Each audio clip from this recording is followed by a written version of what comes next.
Hey guys, so I want to do a colour comparison here between Leagoo S8 and the Samsung Galaxy S8 on the right here to see, which is coming with the nice package overall in terms of the value proposition. So obviously the Leagoo S8 is a very affordable handset and it comes with the same kind of name here, but we just want to see the performance. So we're going to reboot them at the same time.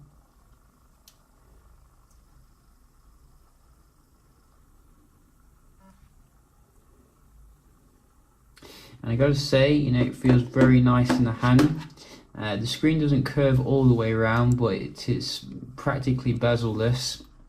It's in terms of the sides, but I don't think it's quite as curved as what you're getting on the Samsung, which does boot on a little bit faster here. I think we're running more mid-range kind of specification on the Leagoo. Stylish phone, that's what it is. So like the other phone, the Verni, I do think that the screen could do with being a little bit brighter here, as well as being a little bit more sensitive to touch, because I have found now and again touching it, it does seem to be a little bit less responsive than your flagship phone. But other than that, we're going to see how they do compare here. So let's just start up some apps. Everything's closed down. Yes, it is. And go. Also, I think the screen calibration could do with a little bit of rejigging, because the screen looks a little bit too warm than compared to what it should be. But I don't think these are massive issues, and you can probably change it in the settings. All faster here. You see, that's Samsung lag, that is. Can't even go into the camera faster than the Leagoo. Leagoo again here. Wow, it's on fire. Look at that. But then Samsung comes back. And another one. Leagoo again. So really impressive performance here from this little phone on the left. Let's try the Play Store. So S8 coming back again. We do have some Wi-Fi testing to do. Start with the S8. So is the screen actually curved here? That is a good question, because it looks like the screen is curved, but it's not actually. In fact, is it? It doesn't. It looks like it is. It gives the impression it is, but it isn't, I don't think. It does really look like it's curved though, so it gives off a much more high-end impression than it is. All crashed there on the Samsung, only 6 months old. So I think it got about 200 for the Wi-Fi. One of the weaknesses of the Leagoo is that it only has 2G.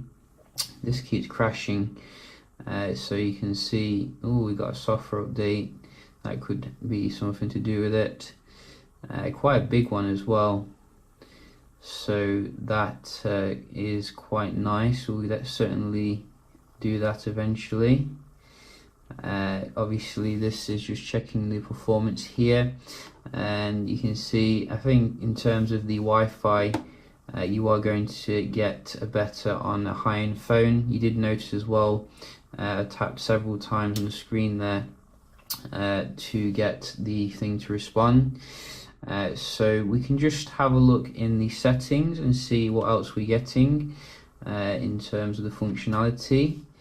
So obviously in the settings you do get a display option. I'm guessing in here somewhere we may be able to change the font, the brightness, etc., your wallpaper, but I don't think there's a screen calibration option, which would be very useful in that particular setting. Couldn't see it though.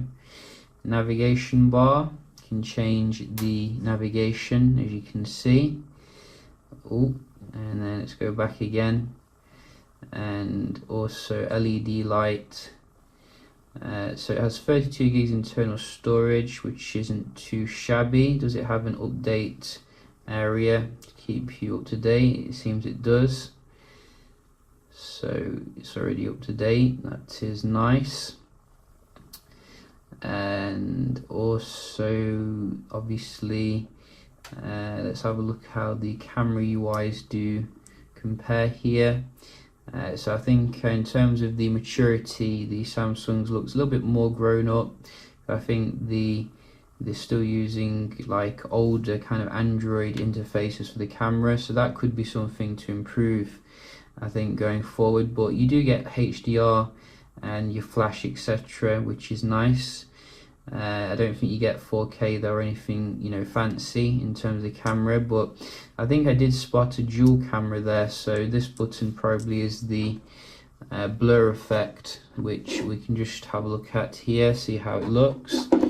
So when you want to take a shot, you just go bam, like that. So the shutter's a little bit slow, but you can see it does do the blur shot quite nice indeed.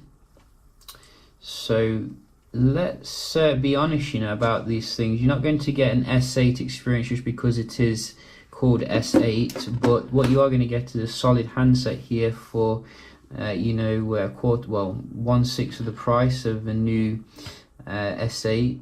So that is quite a nice proposition here. I do wish that on the next one they make it so that the screen's a little bit brighter. They make it as well with the Type-C connectivity. That would be something to be very useful. And also it'd be useful if they made it like more stock Android, because I'm sure they used to do like a stock Android build on older phones. Well, this is heavily skinned and may not be to everyone's tastes really, because there's no app drawer, but probably you can put one on deep here in the settings. So yeah, just a quick little video here comparing Leagoo S8 with the Samsung Galaxy S8. Hope you found it helpful, and I'll see you in the next one. Cheers.